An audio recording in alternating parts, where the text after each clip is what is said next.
Okay, so welcome back, everyone. So, in today's episode, we're going to be demystifying Dharma and Karma. We're also going to talk about the cyclical nature of the reincarnation wheel. And our smart guest, Tony, is also going to tell us how to graduate from art school. Yeah, because it's a school, right? And give us a cheat sheet on how to get the hell out of this wonderful, Wonderful. school with flying colors. I sense some kind of irony in your comments there. Well, welcome back, Tony. Thank you for coming to Sisterhood Smarts. How are you? I'm all right. I'm like I said to you off camera, I'm as well as you can be in this mental asylum, and we were just discussing on offline there the pantomime that we've seen over the last few weeks.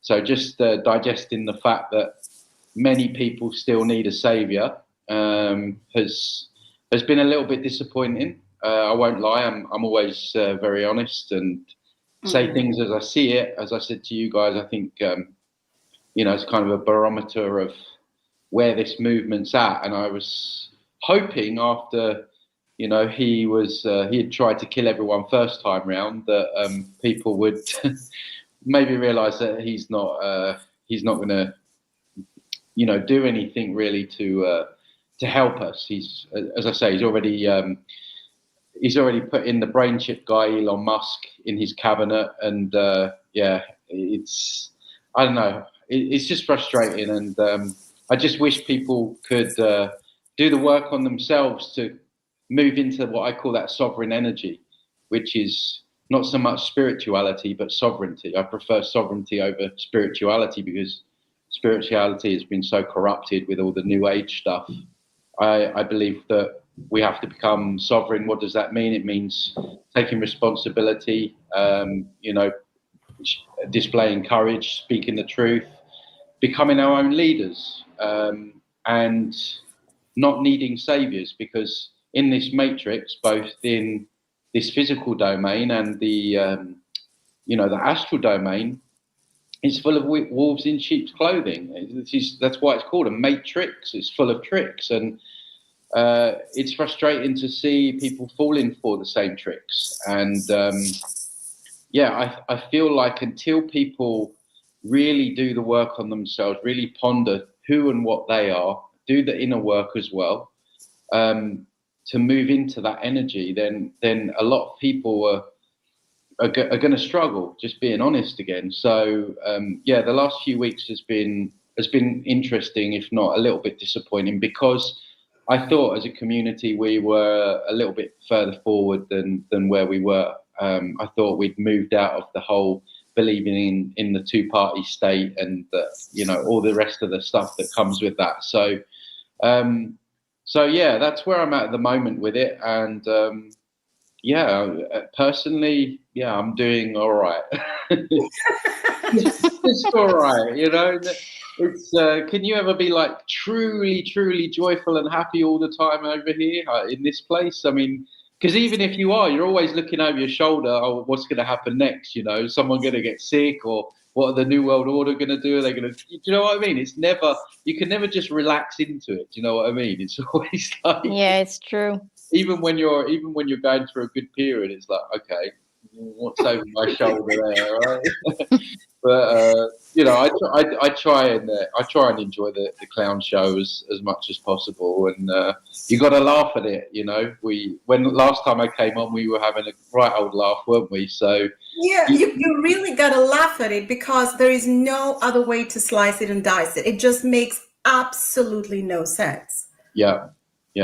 Absolutely. It's like, when you watch, what is it called? Men in Black? Is it Men in Black? Where they do the neuralizer? Yeah, the memory wipe. Yeah.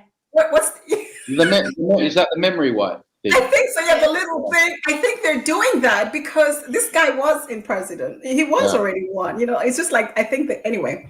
Yeah. That's just It's good. Actually, no, this isn't the first podcast I've done, but I've been wanting to get that off my chest because it needs to be said. I mean, even with like if you go along with as I do, but I believe that this is a soul trap or a soul trick. I prefer to look at it as. Um, Mhm. if you're going to get tricked by a two-party state, two evil wings of the, oh, sorry, two wings of the same evil bird, how are you going to manage to navigate yourself out of the soul tricks, in the astral realm? And this is the point that I've been trying to get across to people. But people love their saviors, and they'll come at you, and they'll hate you for it, for calling out the obvious. But it needs to be said. So yeah. Yeah. And I don't even know where to start with this karma thing, right? So there's Dharma and there's karma. Now, I don't know, Tony, whether these are just some fancy buzzwords that are used because they're trendy, or they help people make sense of this whole thing, this whole structure, the system, or the earth as it's been presented to us, or whether these two concepts actually impact all of us equally in our day-to-day lives. What's your take on this? Well, for me, I mean, I don't know if there's so much there's so much trendy. It's just they're entrenched in people's psyches. See, the problem is because people think that if something's old, if there's like an old concept that's been around for thousands of years, then automatically it has to be true. And I have this with the whole chakras, which is a completely different topic in and of itself. But we've been enslaved for thousands of years, right? So where have all these concepts actually got us? Have they moved us forward anywhere? We've been sitting, meditating, doing yoga, and all this stuff, and we're more enslaved than we've ever been, right? So, but the whole idea of karma. See, what I say is this matrix. It wants you to blame yourself for the things that happen here. It doesn't want you to look at why things here are so messed up and evil, and all the stuff that's going on. It's all well, it's your karma. You chose this. You signed a contract. Even in the self-help community. I mean, I'm all for improving myself. I still do that. But when I look at what these people say, it's all something that you did or you didn't do that's put you into a position where you need to help yourself. They don't come out and say, do you know what? You need self-help because this place is bloody insane, right? This is a crazy place that you're on. So, that's what you need self-help for. But it doesn't want you to look at the matrix. It wants you to blame yourself. And karma is an excellent card that they have played or designed to get people, to get human souls to think that they did something wrong in a past life. So these entities tell us, or they did several things wrong, or they've told people that they were a murderer once or a robber or something. So you've got to go back down to earth and learn your lessons, right? And so what does that do? It takes away the blame for this place being as it is, because they can say, well, you're going to need to have a difficult life because you've got all this karma that you need to resolve. Unfortunately, you're going to have to be a Vietnamese goat farmer that steps on an old bomb like in Vietnam and loses a leg for a lifetime, because that's your karma for hitting someone with a bat the previous time. It's just their way of selling all the pain, trauma, and suffering that we're subject to when we come down here. And obviously, people have fallen for it, and they put it in all their old scriptures and in Buddhism and all this stuff. And so then people they pick up an old book and they just assume that it's true. Like people seem to be up for questioning like new concepts, but they're not really up for questioning the old concepts, which I believe that we should be questioning more than anything. So so yeah, karma is just a way for them to, shoehorn us back down here, get us to feel bad about ourselves, get us to feel guilt and shame about something that, when we had an argument with Bob down the road over a parking space, we upset him, and so now we've got to come back again to live a life of suffering because Bob's feeling got hurt. It's just crazy.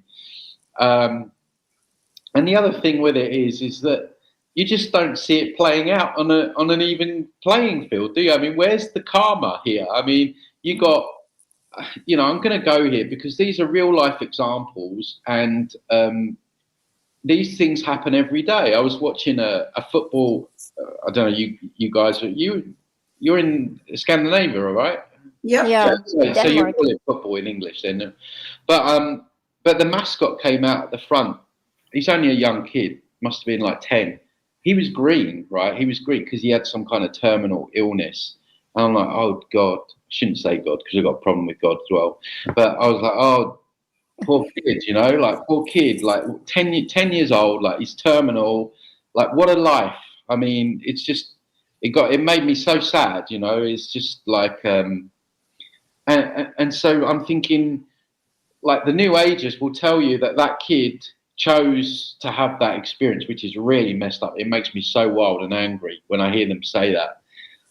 Or they'll say, God needs to experience something like that to learn. I mean, God's supposed to be omnipresent, right? He's supposed to know everything. So surely he would know how it feels to be a kid with terminal cancer. I mean, just these concepts are so annoying and inherently evil.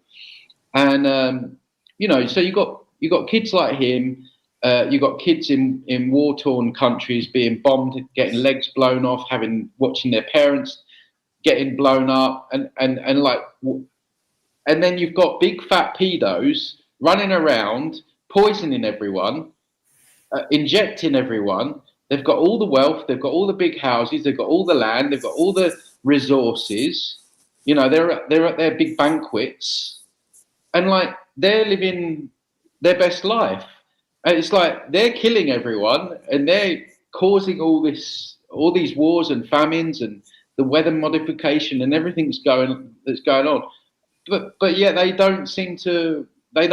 nothing bad ever seems to happen to them. So it's not a place. And the other thing is, like, good people, inherently good people, they can go to prison for a lifetime for a crime they didn't commit. Whereas a murderer, he may get away with it. He or she may get away with it and never be found, and just live the best life ever. So you don't see it on an even playing field. I don't see karma playing out here at all. And again, it's just their way of blaming you, for the stuff that you need to experiencing. They can just explain it all away, as bad karma. Well, you needed to do that because you needed to resolve your karma. But the funny thing is, your karma never gets resolved, right? So you go back, you live back, you've lived this life, you think you've done all right, and they'll be like, oh yeah, but you did all right, but Shah, when you had that argument with Susan, do you know what I mean? It really hurt her feelings. So unfortunately, that's a big karmic debt you got there, Shah. So back down you go. and it's just crazy that people can. I mean, it cannot be a school, because a school, you take a lesson, you might fail, and then you research the things that you found, and then you take the test again, and then hopefully you pass, right? You don't take a test, get your memory wiped, right? So you forget everything, and then take the test again. So please, someone explain to me what kind of school is. And in a school, if you want, you can bunk off if you don't like it, or you can just quit. Like, I don't like this stuff. I don't like university. I'm quitted. But you can't quit here. You got to see it all the way through until the end. Years and years and years. So nothing here makes sense, and that's for good reason, because it's designed it's designed, it's set up for trauma, suffering, pain, what have you, which is really upsetting for people to hear. And I get it. And this is why there's such a backlash, because the information doesn't necessarily make you feel all gooey inside. You know, people want to believe that this place is beautiful. And don't get me wrong, there's aspects to it that are. But even nature itself is cruel. I mean, like lions eating animals alive, and everything's got to consume something else to survive. And you know, you could go outside. You could go outside on the beach, and there's people that die with the coconuts falling on their heads. Do you know what I mean? Like, I'm not even joking. Google how many people die from coconuts falling on their head. This place, it's ruthless. I could go out there on the ocean. There's bull sharks out there. If I'm in the wrong place at the wrong time, bang! I'm you know, limbs off everywhere. Do you know what I mean? It's just the whole place is. The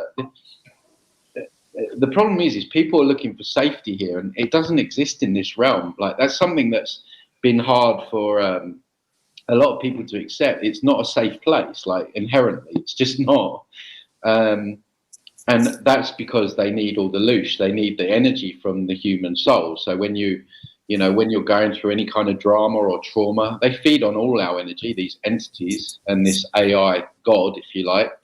But they particularly like the low frequency wars, famines, all that stuff. And unfortunately, the body is also designed to generate that. Another triggering. Sorry, I'm going all over the place here. No, you're it, because the whole time you're talking, I'm just thinking about why I also brought up the word Dharma, because all the examples you've given shows a very clear imbalance in when you're being told, oh, you did this wrong to Susie and to Mike and to the dog and whatever. But if Dharma and Karma are both playing out in this art school, because they say it's a realm of duality, right? Why don't they also focus on the Dharma, the opposite? Oh, you did this good and you did this good. And you know what I mean? Yeah, exactly. That's why I brought it up. Because listen to this example. I've got a perfect example to this. Oh, my. I watched a documentary not so long ago, and it was about a flood that happened in New Zealand. And they were telling the story about a guy who was basically running from house to house, pulling kids and old people out the houses, right? And saving lives, right? And then they said, unfortunately, as he was running back towards this other house to collect some other person, he fell down a manhole and died, right? Wow. So here we have a guy that was risking his life, like he actually died, to do good, as you say, and he ends up falling down a manhole. And what's down a manhole? All the crap and the people's stuff, right? So what a way, what a reward, hey? What a reward for him doing good, And I'm not saying that people shouldn't do good or you should be, I'm just saying that this whole kind of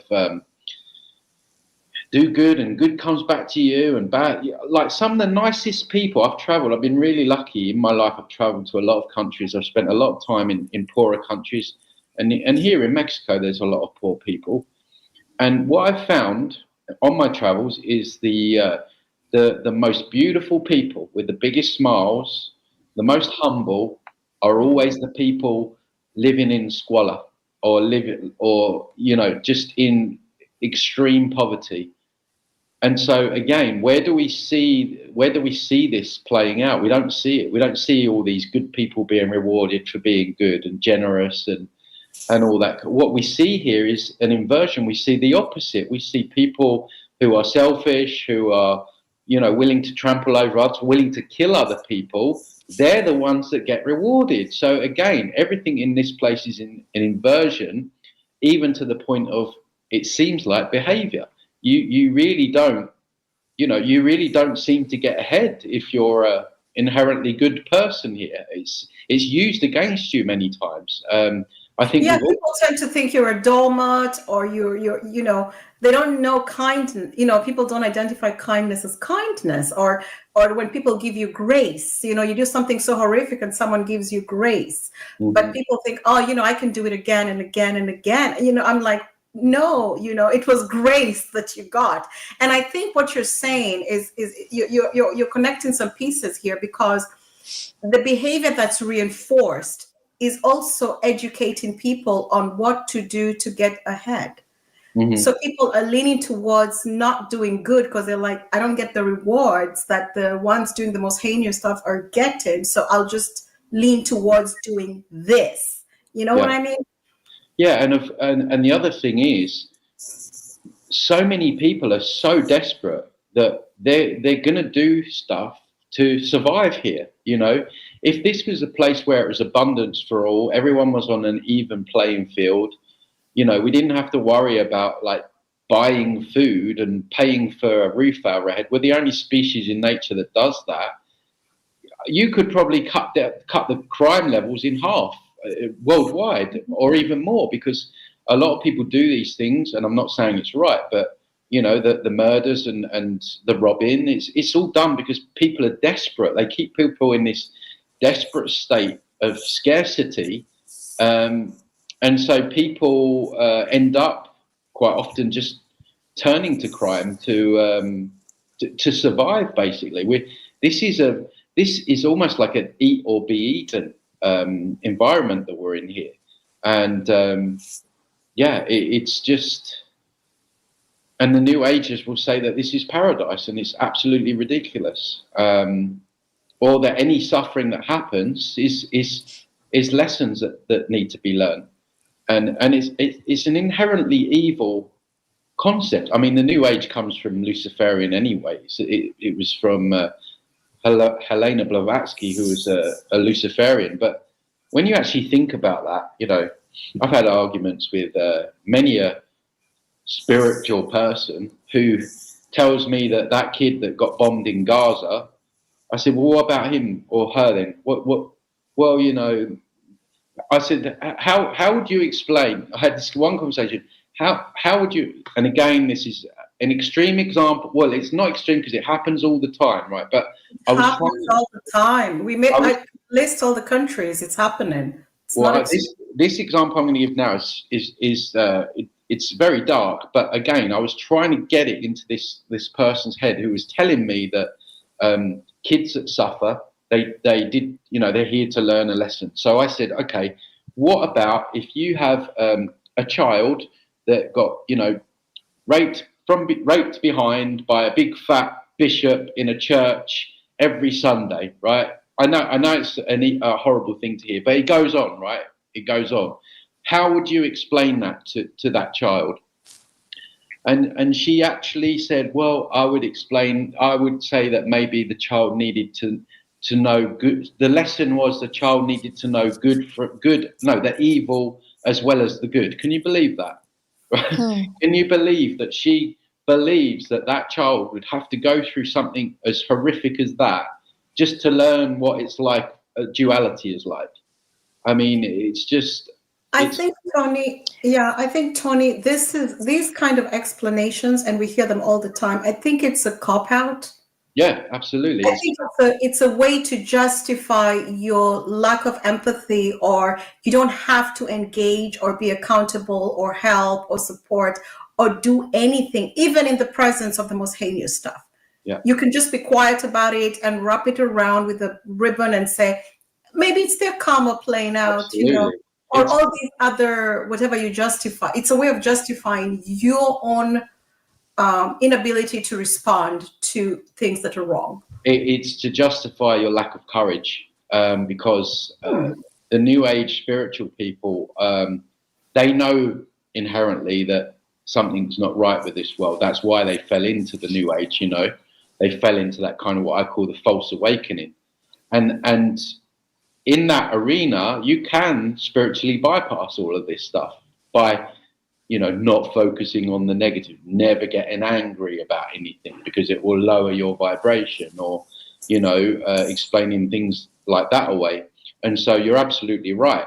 For someone like that, it's a very cowardice way out. They can just explain it in that way where, they don't really have to get their hands dirty. They don't have to, they don't have to look at things for how they really are. But it just is such an evil way of looking at things. And yeah, it triggers me when people try and explain this place away, as it being the child's fault or our fault, or God needs to experience something.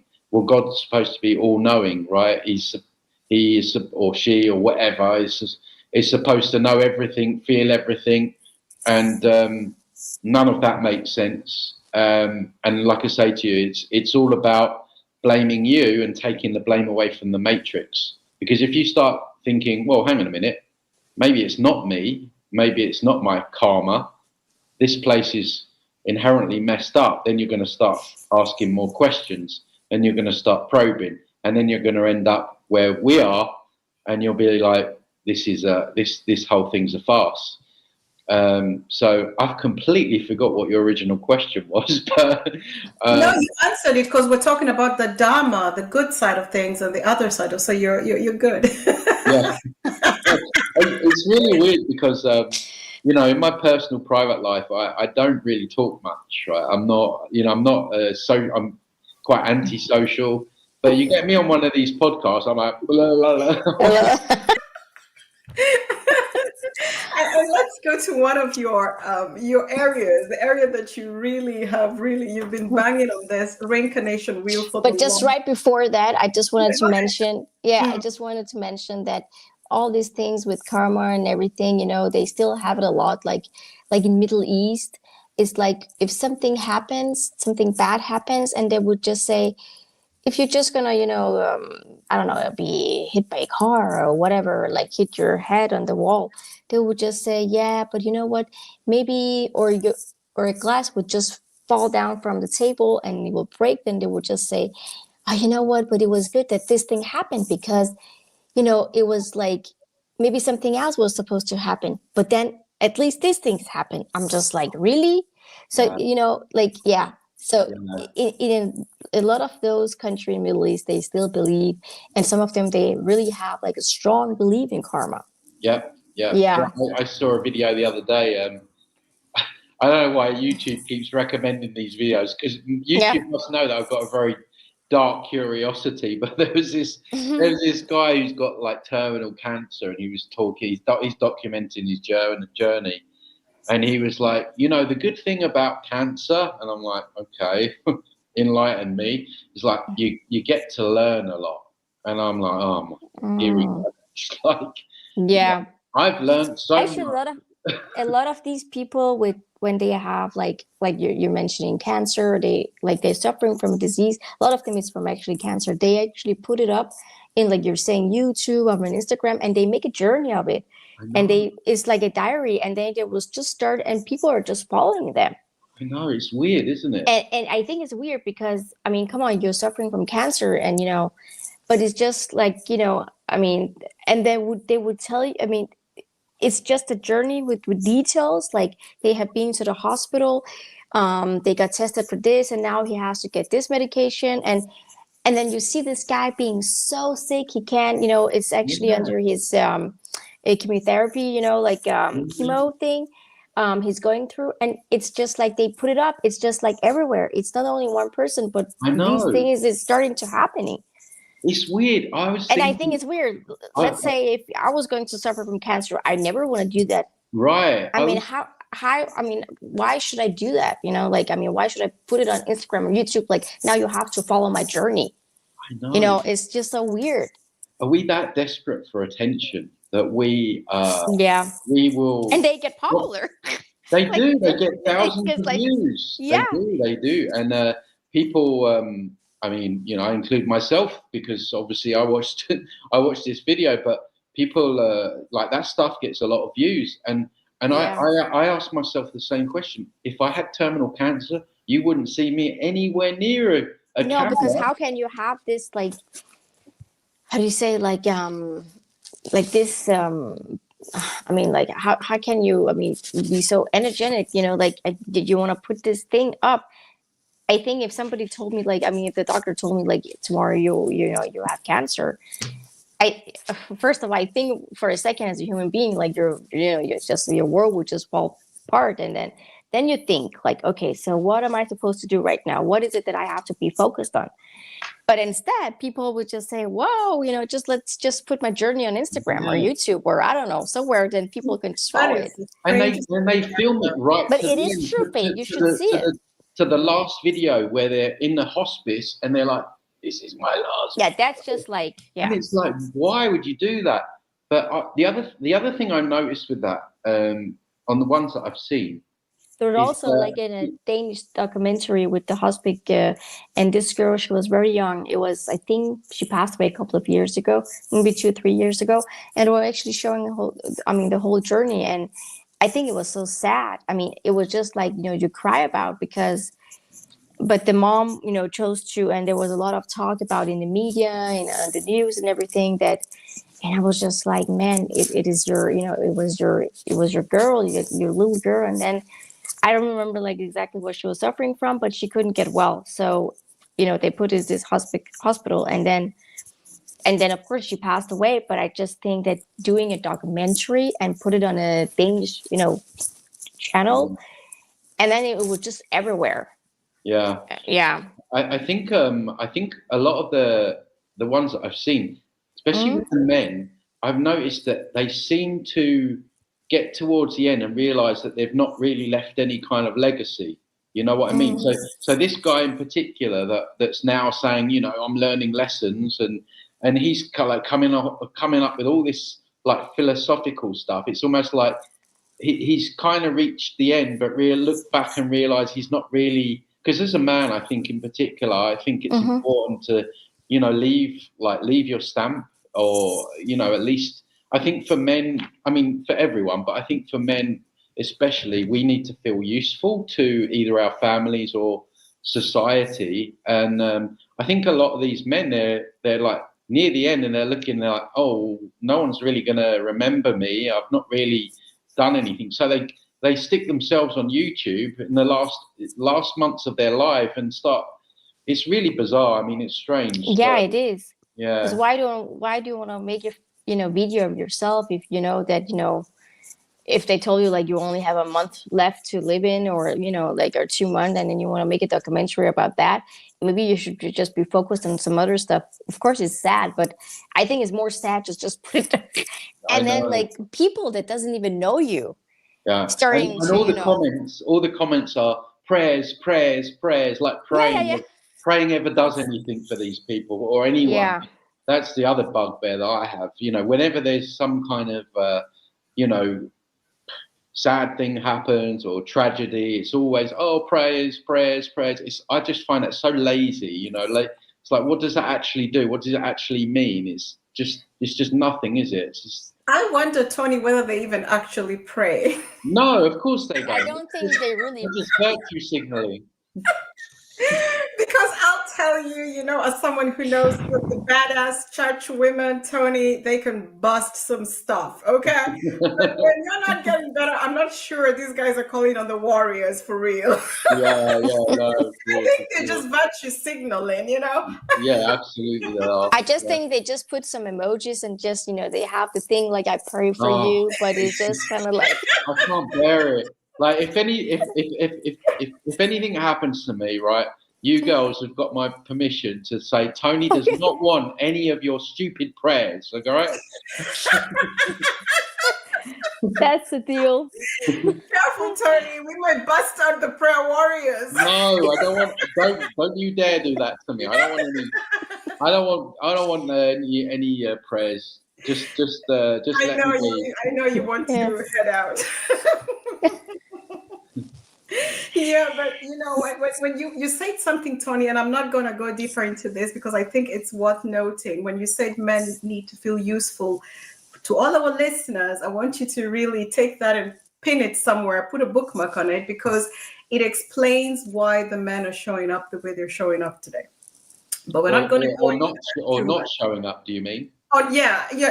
Not Yeah. how their manifestation of how they are behaving and talking, and where this is coming from. Yeah, well, that's also a subject very, very dear to my heart because, well, obviously I'm a man, and sometimes it feels like quite a lonely journey being out here doing this stuff. And don't get me wrong, there are more men, speaking out and stuff now. But over the last few years, it's been very frustrating. I've had friends that have messaged me and people on Facebook or whatever, and they'll DM you and they'll say, Tony, it's really good what you're doing.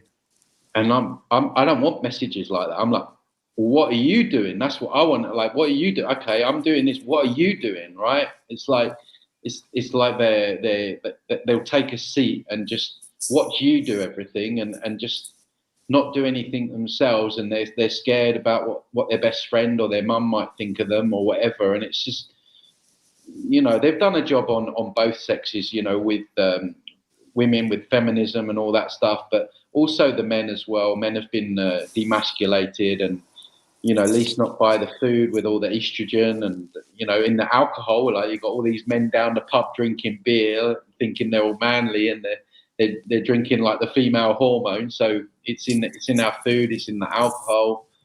Here, I mean, a lot of the men are very feminine, and it's a real problem, because if you take the men out of society, it's a doddle. It's a doddle to change society, because the men are the front line of defense. We're the protectors, we're the action takers, we're the providers, and so if you can get the men to stand down and change them hormonally, and all the trans stuff that's been thrown in, and all the other stuff, and you can make that front line weak, then I think it's easy for them, because I think a man that's embodied that, not to sound new agey, but the new age ironically tells men that they need to get more feminine, which I hate. Right? We don't need more femininity in men. Oh, you need balance. No, we don't.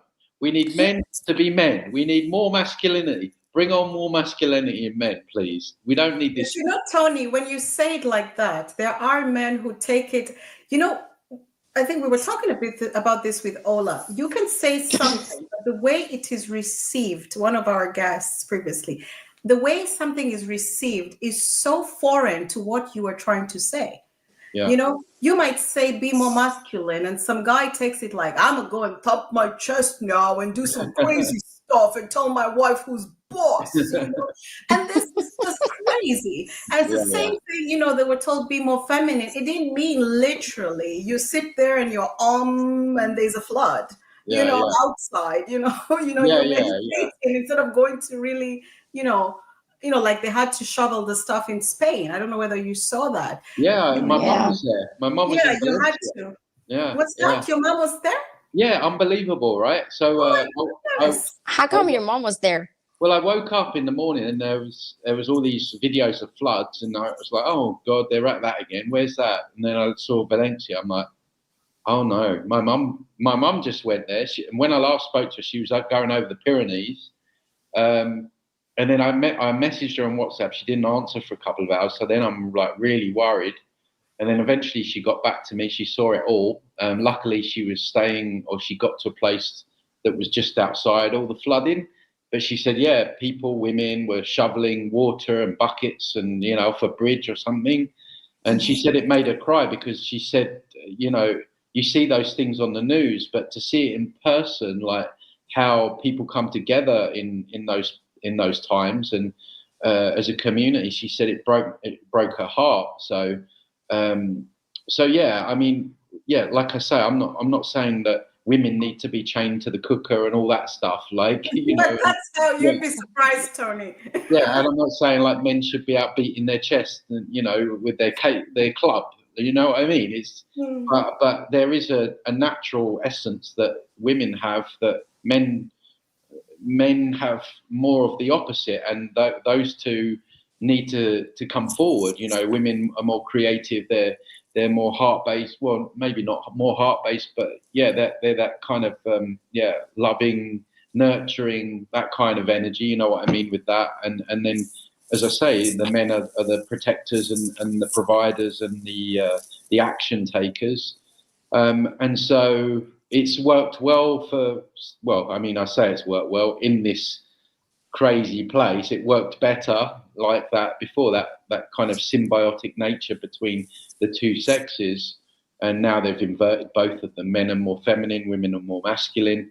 And that's caused a big problem because then the sexes are confused, and then they're confusing children at school who weren't confused before with over 80 different sexes that they could be. And yeah, it's just all crazy. So yeah, I feel for the men. You know, it's something that I think we need to look at ourselves in the mirror and just, you know, are we stepping up? Are we speaking our truth? And you know, not everyone's gonna like take to a world stage and that kind of stuff, but at least you know, acting in the way that is appropriate in the times that we're living in, if that makes sense. Yeah. Well, I get what you're saying, but I just have the awareness, you know, from experience as well. You can say one thing, and then what someone hears is so strange. You know, it's like it has nothing to do with what I said. You know. You mean they take it too personally and get offended by No, it? it's like misconstruing what somebody said, because you know, you and I know that there are many reasons. You know, there are families where, you know, the father, he passed on, he died, and the woman has to hold down everything. She Yeah, becomes yeah, mother, protector, provider, yeah, educator. So, you know, she has to hold it down, you know. And then also, you know, there's so much, it's not just you know, there are yeah, many yeah, gray lines. And so when you're saying men have to show up, you need to show up using, you know, common sense as well. And also women, you know, and women know, you know, we're talking about women health and femininity. There's a lot happening when you lean too much on one side, health mm, wise, for women, you yeah, know, especially when it comes to, you know, the uterus, the womb, the center. So yeah, there's a reason for not leaning too much to the masculine and finding the center, you know, yeah, but yeah. yeah. So I get what you're saying, but I just know sometimes. Yeah, I mean, everyone's got their own. You know, I'm not talking about the exceptions to the rule, because I'm aware that, you know, there'll be single mothers, there'll be single fathers, there'll be, you know, that where the mother's not around, vice versa, and Yeah. so yeah, I mean, there's always those exceptional cases where it's like you say, it's almost impossible for the woman to be totally in the feminine, because she's got to hold things together. She's got to go out and bring in the money and all that kind of stuff. So yeah, there are definitely a lot of exceptions to the rule. But there's also, like you said, vice versa. They're also single fathers, you know, Yeah, and they have daughters too. So you have to know a lot about the feminine as well to raise your daughters and your sons by yourself as well. yeah. Yes. I think I'm talking more in the respect of just seeing what's going on in the world. Like, you know, if you're a father or whatever, I mean, even more so. I mean, I don't have children. I've got my niece and nephew, and every day I'm like, I can't give up for them. Like, if for no one else but for them, like, because they were born into this, and I can't. You know, I don't want that on my deathbed. You know, you know, I knew what was going on, but I didn't really say anything. I didn't really do anything, and I don't want that on my conscience. You know, I want to know that, all right, shit went down, but you know, I tried my best, and I think that's all anyone can do. You know what I mean? And yeah, it's really just it's just stepping up in that sense, I think. Yeah. And Shad, do you want to ask something? Do you want to jump in, or because I have a question about the reincarnation wheel, because I don't know why this came to me, but Tony, I was thinking about, you know how people say ancestral healing and what is the other one they say, generational and ancestral curses. I got to thinking about what does this even mean when you've been reincarnating and it's just maybe just you in different aspects, you know? Yeah. So I don't know. Well, I definitely think that we can do. I mean, you spoke to Ola, who's great in explaining how astrology works in terms of we're almost coded in certain aspects of our personality and character. But there are things that we can work on to become more stable, I think, and also from an entity interference point of view. If you're someone that's got a lot of unhealed wounds wide open, then they're going to use them against you. But I definitely think we can go back and reparent aspects of ourselves and change those holographic imprints that are stuck there in time and space to get them in a more secure and safe place.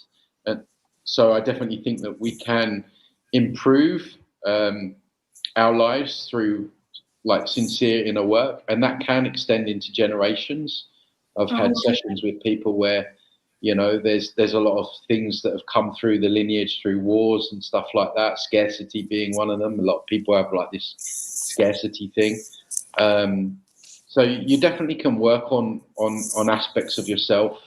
But essentially, when you zoom out, it's almost like we're being traumatized lifetime after lifetime after lifetime. So, you know, like you say, where does it kind of end? Yeah. Because when you look at what they call generational and ancestral curses, and then they're going millions and millions, how do you even keep track of all this? You know what I mean? And then is it just something that is there to haunt people about their past or create this kind of confusion or chaos? And you know what I mean? Because Yeah, I think there is those kind of you know, energetic distortions that maybe at different times have been projected at us through different people. Or I mean, even when you look at psychic energy, I mean, just being on YouTube or Facebook and putting a post out, I mean, that really started me on the whole journey because of the entity side of things and all that stuff, because I was suffering so bad just from psychic energy. People were directing their negative thoughts at me over a video, and I've told the story many a times, and I was walking around what felt like a soup, like a mud, and just felt so heavy. And then I had the clearing, and the whole thing lifted. So there's definitely a thing with bad intention, and you know, things like black magic and voodoo. It really is just energy being sent to you, which is negative.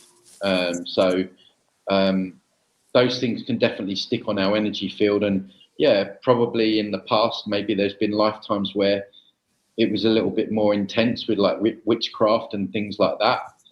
I would say to just focus on this lifetime stuff. And you know, you can go into other lifetimes, but yeah, I would say just focus on what you can heal this lifetime and do the best you can, really. Yeah, because I'm a bit, I see things a bit more practical or maybe pragmatic. If I don't have evidence or proof of it, I feel like it's just, you know, not imaginary, but it's not bulletproof. You know, it's not like 100%. So I'm just like, okay, you know what I mean?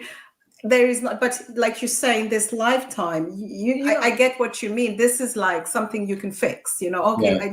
I said something, you know, mean or out of sorts. I can fix it, you know. Yeah, I would say the best thing anyone can do in this lifetime. I had a great comment, and it was very simple. It was learn how to die properly, and I would say to, as I said at the start of this podcast, it's very important people embody that sovereignty, and yeah, really become that kind of like sovereign warrior, I call it, where you understand who and what you are. No one's going to mess with you. No one's going to tell you that you need to come back here. No one's going to guilt trip you. No one's going to coerce you. So you have to go through that process first of all. And then once you reach that process, you won't want a politician leading you anyway. So because you'll be self-led, and that's where we need to be. We need leaders, but we need people to lead themselves. That's where we really need to be. So I think the best thing you could do this lifetime is to get to the point where you are sovereign. Do the work on yourself, to become stronger, so you're not so triggered as much with the things that are happening, because the wounded child in this lifetime, let's just talk about this lifetime, that can get triggered a lot if that's not resolved. And learn really, what your plan is to get yourself out of here at the end. If you want to go, maybe you won't. Maybe you want to come back. There are people that come back. Shut up, I think people, some Elon Musk, they will probably come back. He already knows how the future will be in Well, the they other have life. their consciousness trapped in a quantum computer, so they won't be able to ever get out. It was so crazy. I saw, like, like in the future, you can, you don't have to get pregnant, they would just make the baby, and you can actually make the babies how intelligent they should be. Your more money you have, you can choose how tall, the different color of the eyes color. And then it was just so crazy. And then they would like to have people's opinion, like, what do you think about the future? This is how the future will be. And then they can probably choose, like, okay, well, so many females, so many male we should have in the world. It's crazy.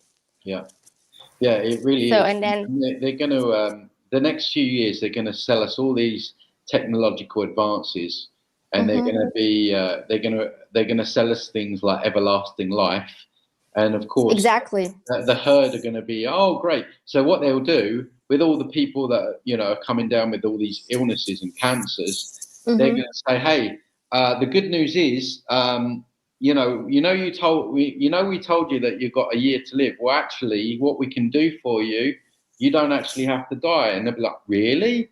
And they'll be like, yeah, what we can do is we can upload your consciousness onto this USB, and so then we can stick. I think so too. Then we can stick you into a clone.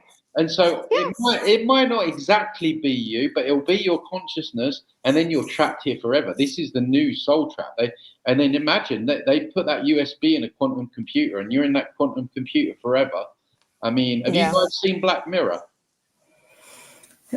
Tony, that's a hard watch, Yeah. And also, have you also I watched bits and pieces of it, but I'm just like, no, I haven't watched it. I can't get through it. It's just so hard. It's chilling.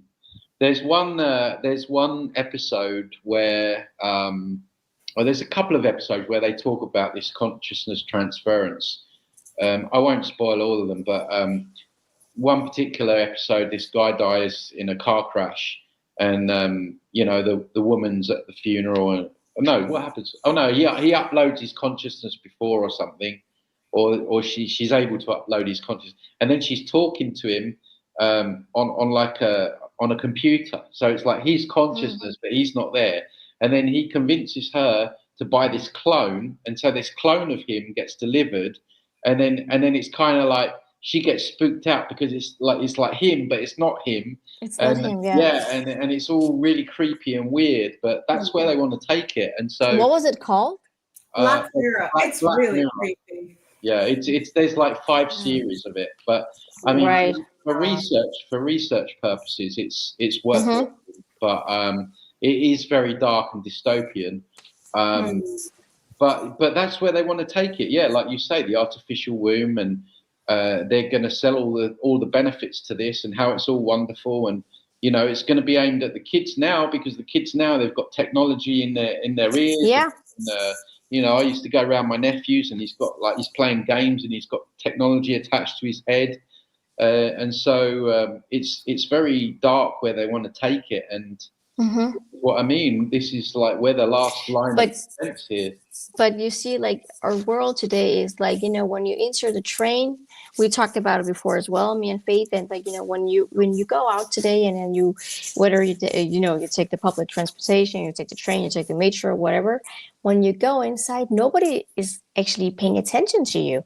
No. Everybody, like, from honestly, like, from young people, from young children, from girls to old men, like women, they sit there with their phones, with smartphones, iPhones, whatever.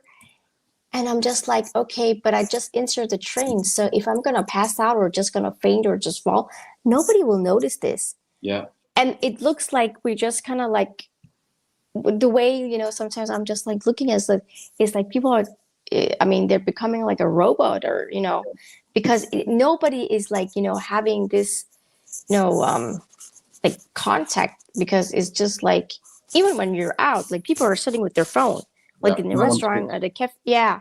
It's not like that, you sit and actually talking with the person, Yeah, it's very and sad.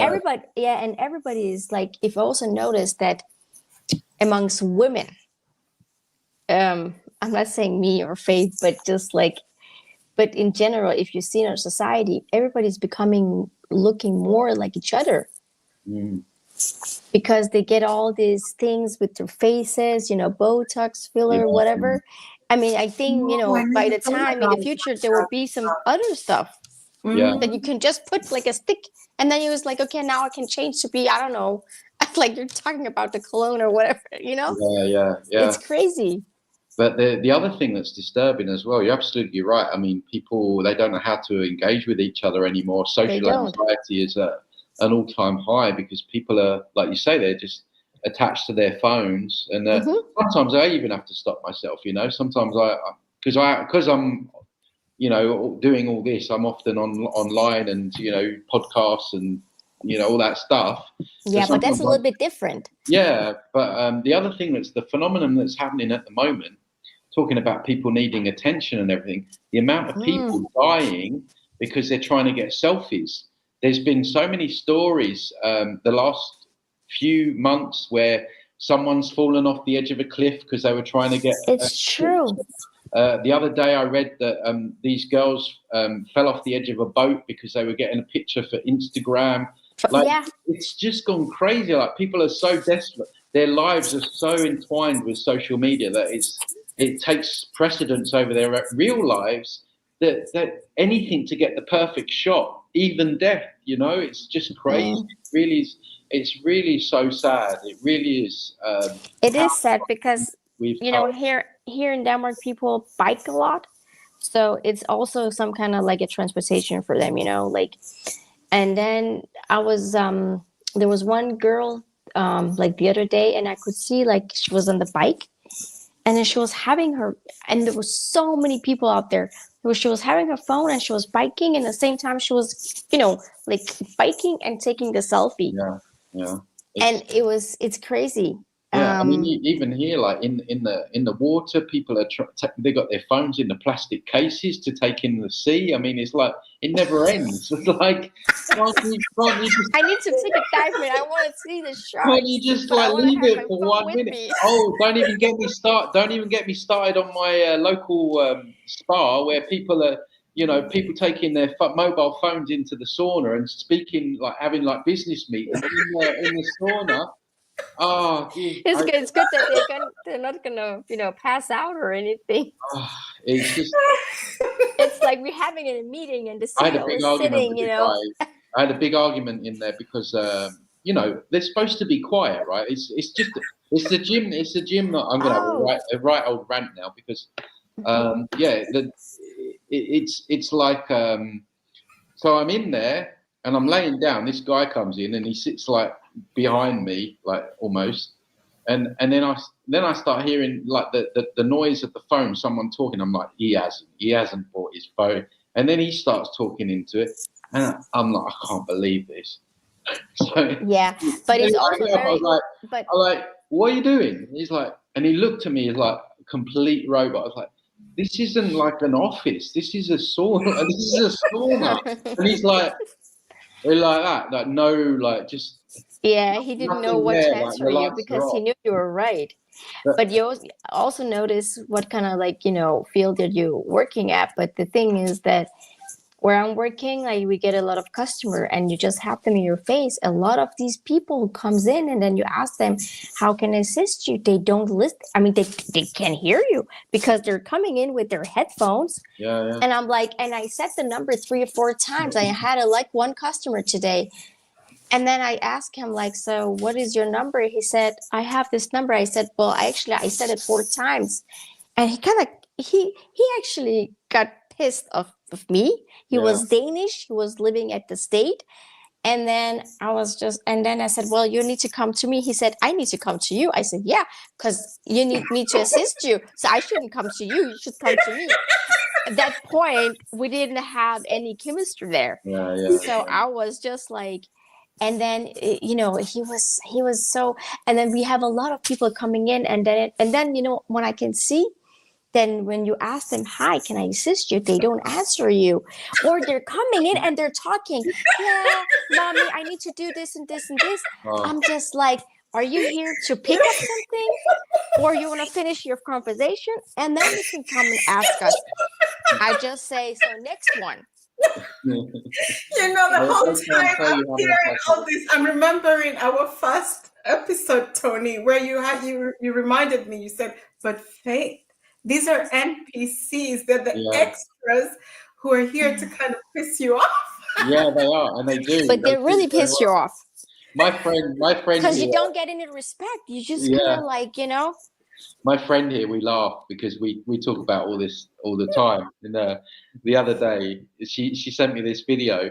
She's like, Tony, I was just about to have a session with the client, and look what happened.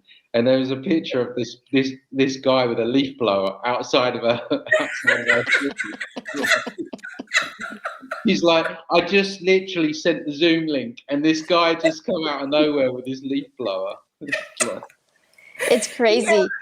But that statement really helped, because now you can identify the scene. Oh yeah. Once you see it, you can't unsee it either. It's you can't unsee it. They'll move in next door. They're just yeah. But it's like, in general, when you see it, it's kind of sad, because maybe you didn't have this, you didn't have that kind of society maybe for 20 years ago. People were more like, with each other, like engaging with each other. But, you don't have that kind of like thing anymore, because people are just forgetting themselves. They're forgetting it, like each other. And then, everything is on this computer, on this phone, But I think it's intentional, Shah. Even with a family. Yeah, of course. My parents always say they make this. To usher you into a different, we're going into different, it's intentional. If you're having dinner with your family, like we used to growing up, where everyone sat and talked about the day and all that, if you were doing that, there are less social problems, in a sense. So they need you grabbing your pizza, fast food, going and eating in your room as you play your video games. All this is intentional. Then you have the children with their anxiety and their panic attacks and attention deficit, all these different things. Do you remember the old phones, the Nokias, where all you had was the game? Oh, I had them. I got it from my dad. It was my phone. It was actually my first phone. That's many years ago. I was still in college here. Yeah. And I was so proud. I got this phone. At that phone, it was only calling. You couldn't even text message. No. And there was, in Denmark, it was like those like a SIM card. And then you could have like 100 crowns or whatever. And then you said, oh my God, my time is up. I can't talk, because otherwise you had to, it was. But, and they were so big, and you were like, so shit, this is so, but exactly. And then they keep, improving and improving with technology. Yeah. And this is what it is today. So that's why they call it a cell phone, right? It's a prison cell. And I mean, I don't know if it can be stopped, I think, the way it's going. They also say it's actually not good for your brain. It does. Yeah. Even you have headphones on or your headset, but it does something from the phone, and then The other day, the other thing that annoys me, the way it reads your mind. I was thinking, there's this Mexican food called birria, right? It's like meat inside or like not a taco, but bigger than a taco, tortilla. And it's my favorite Mexican food, right? And I was in a different room to my phone. Like, my phone was here in the kitchen, and I was in my bedroom when I thought about it. And then I came back in the kitchen, and I went onto Instagram, and there's advertisements for birria. I'm like, What the? Oh, dear. I know, Oh even the shit. odds, you look at some, you'll think of, or you have a conversation about something and then you go on your phone and it's all the ads. But Just it's not even a Yeah, it's conversation. true. It's a yours is on a thought. whole other level. Maybe we need to pay attention to this, Yeah, yeah. I mean, Hmm. I'm sure it's listening to us all the time. Yeah, It does. It but does. you're in It is. another room. That's a whole Yeah, other yeah. I level. couldn't believe it. So, yeah, I don't know where this is all going to end. I mean, Probably. my husband, he always like turned off his phone, and then he actually, turned it on again in the morning. But I have my open like the whole night, but I have it. Like, I mean, of course, I have it like on silence. Mm, But it's true. Maybe it's a good thing to just close it down, yeah. and then that's it. You go, so. And then actually it's funny because even though it's iPhone and what, like always me and Faith, especially Faith, she always calls it like your smartphone. And then but the thing is that it's Yeah, because it's pretty smart. They it tell you in the name. they tell you But it's an inversion, isn't it? It's like anything because that's smart is dumb. That's Like smart. you. and then yeah, Yeah. and then it comes up. So now it's around like if you're sitting, let's say on Instagram or something, and then it shows up, it says, so now it's time for you to close this. And I mean, the message just comes up, and then you can say ignore, or you can just continue. Mm, I yeah. mean, you can just Oh, go it ahead and do tells it. you that you have used too much. Or what is it telling you? Yeah, it tells you now is about your bedtime. So now you should. Yeah. It's true. I know. I've Yeah, got it in mind. I'm like, how do you know? Oh exactly. How do my you know I should go? God, yeah. It pops up. Actually it pops up whether you're like, let's say you're watching the It's your news or whatever. bedtime. Yeah, Wow. it comes up now. It's about like your bedtime, and then it's and the other day it pops up. It said maybe it's good that you just turn it off, and then just and then have it open again at I think it was at 7 or 7:30 or something. I was like, okay. You And have then a you very can smart just click AI on show. pass or ignore, or just say, okay, I will do it. So Yeah. this is Well, how it is our society but today. I have just one last question, and then we can head out because I wanted for the longest time. I've just been waiting to ask this. But so Tony, the afterlife, right? You know that depending on your maybe religious belief or new age belief or whatever, right? You have a certain expectation of your afterlife, right? Hmm. So I was wondering, like, does the expectation based on your how you've been socialized or programmed or taught or educated, does the concept of the afterlife influence how you live your life? Meaning you're not living your life how you would live it outside of this expectation of the afterlife. What is your take on that? Are you talking about how it when you leave, like how How it it will? influences your choices today? Yeah. Well, I think Because the your Muslims have a different concept, the Christians have a different one, the New Agers, the Hindus, and then it now starts to mold the choices you make. You know what I mean? yeah. I mean, it's mind control, isn't it? I literally, it's the Latin word for religion is religare or something, which means to bind the mind. And yeah, if you get caught up hardcore in one of those, it's especially from a young age. I mean, I feel really sorry for the people that get born into a very heavy religious family, because then that molds you, it shapes you just like anything would, because they're our most receptive years. That's when the subconscious is wide open. That's when they try and get all the kids with all the brainwashing. And so Mhm. if you're born into one of those families, it's going to be very difficult to maneuver your consciousness out of that, because it's going to be so heavily entrenched in you as you grow older. And then, of course, you've got people around you, family, that are going to really turn against you if you decide to walk your own path. So for those people, it's incredibly difficult to move into any kind of awareness, because the mind is blind, as the word explains to us. So, and then of course the most evil thing is that they hit you with all that stuff when you die. So if you believe in if you were born into a heavy religious Christian family, Jesus, and you believe Jesus all your life, who do you think this algorithm God is going to present to you at the pearly gates when you pass over? It's going to be Jesus. If you're a Muslim, then it's going to be Allah. If you're a New Ager, it's going to be your angels. It's going to be your guides.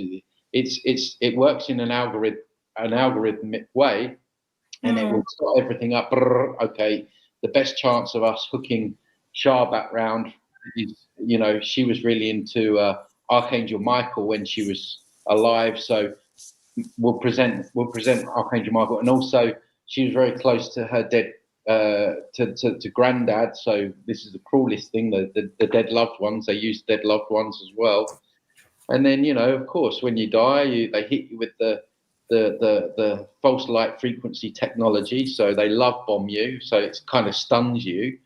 And then your angel's there, your granddad's there. They put on a big show for you.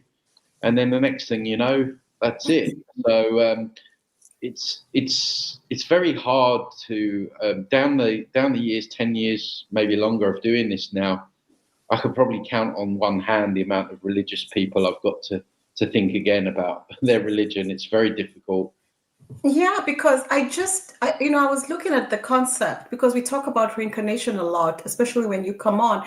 And of course, then you have to talk about the afterlife, right? Or what happens after you die.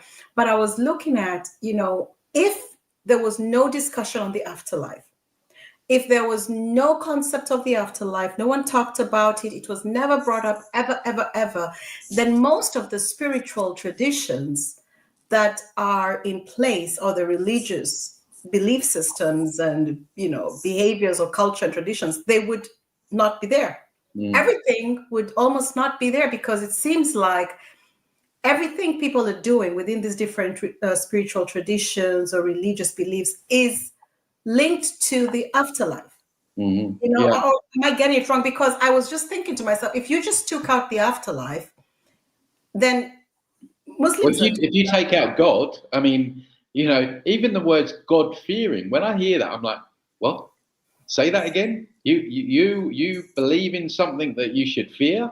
I mean, that's like me fearing my mother. My mother created me. It's like, oh, I'm mother fearing. Like, it's just, none of it makes sense. And so without all of that, it's yeah, they play on that, and also it keeps people in line, because people are worried about going to hell or going to heaven, and then if you're New Age, it's karma. So it's the same thing rehashed, heaven, hell, karma. It's like, okay, you've been bad, you've got a lot of bad karma, you need to go back. Okay, you've been bad, you need to go back down, or you're going to hell, right? It's like they just use these concepts to shoehorn people. It's really, they're set up down here, but they're most potently used in the afterlife and by these entities, because that's how they're going to convince you to come back down again against your will, because nobody really ever wants to come back, and you can see that in the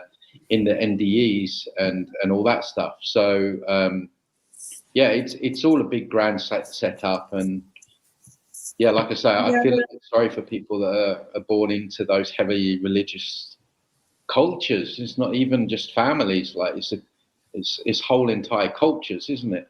It is cultures, because the more I observe it, I started to listen closely, Tony, to when people would talk. They would be like, yeah, maybe in my next lifetime. It's a joke, but it just shows how it's deeply ingrained, or they say, yeah, I'm doing this, so that my children, I want to give them some good karma. It's always connected.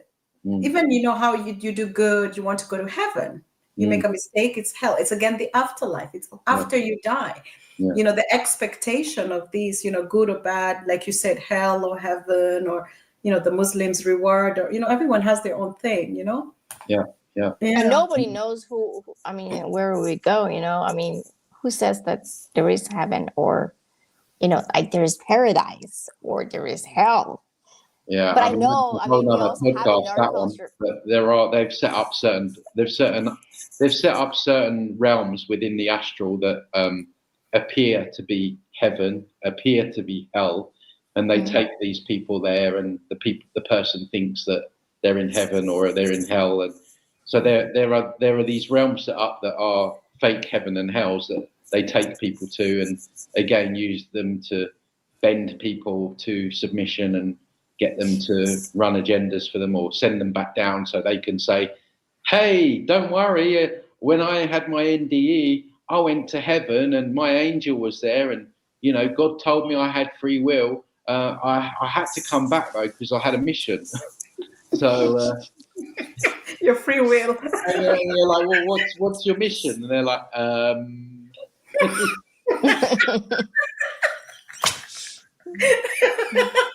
What's your mission?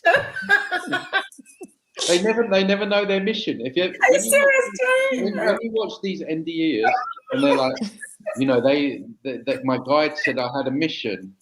They don't elaborate what their mission is. It's just they're just back down here like agents of the Matrix. Well, Tony, it was nice having you on. More power to you. I mean, you really have you have thick skin and a thick stomach. You have a stomach for this. I don't know how you do it. Yeah, I don't sometimes. Trust me. Yeah, I really don't know how you can do it because, some things are just like you say, you were told you have a mission, but you don't know the mission.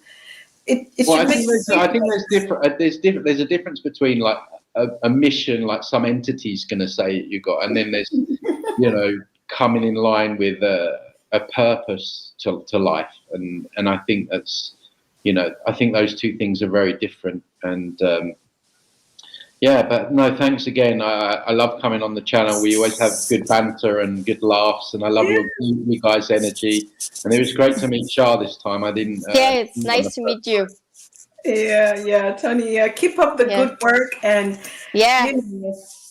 very honest about everything. They don't know it actually takes a lot of energy sometimes to do this stuff. Yeah, because you make it look easy. Anyway, Shah, you want to have the last word, and then I'll let Tony take us out. I just want to say, first of all, it was nice to meet you. And then second of all is that everything that you mentioned today, you brought up some good topics, and then, and we were all agree about the things we were talking about, especially with the people putting our journey on Instagram. But in general, we talked about it, and you came up with some good, topics and some good conversation. So yeah, it was cool. Thank you. And you take it very easy, so. Yeah. I have good days and bad days, but okay. So we have to be careful next time. Yeah. But no, I would just say, just to wrap it up, I would just say to anyone listening, just remember your sovereignty. Get in tune with your sovereignty. No one has the right to tell you what to do, how to do it. No one has the right to judge you or your life. Certainly not some reptilian entity masquerading as your nan or something. And just take responsibility. No one's coming to save you. That's the message that I really want to get across to people. We have to be our own saviors. We all have to become self-led, our own leaders. And I think once we get there, I think we stand a really good chance of not only getting out of here, but I think we can hopefully, I don't know if this place can be changed, but I think we can certainly help in that process of hopefully, being the start of maybe bringing it down and just changing it maybe on an astral level. Once we get out of here, you're kind of like taking the batteries out. So that's what I would say. Yeah. Thank you, Shah. Thank you, Tony. To all our listeners, thank you for stopping by. This was our smart guest, Tony Sayers, hanging out with us. All his information and the work he does will be in the description. So make sure you stop by, have a look, browse and see what floats your boat. And then, feel free to get in touch and reach out. Okay. Thank you. And until next time, goodbye. Bye-bye.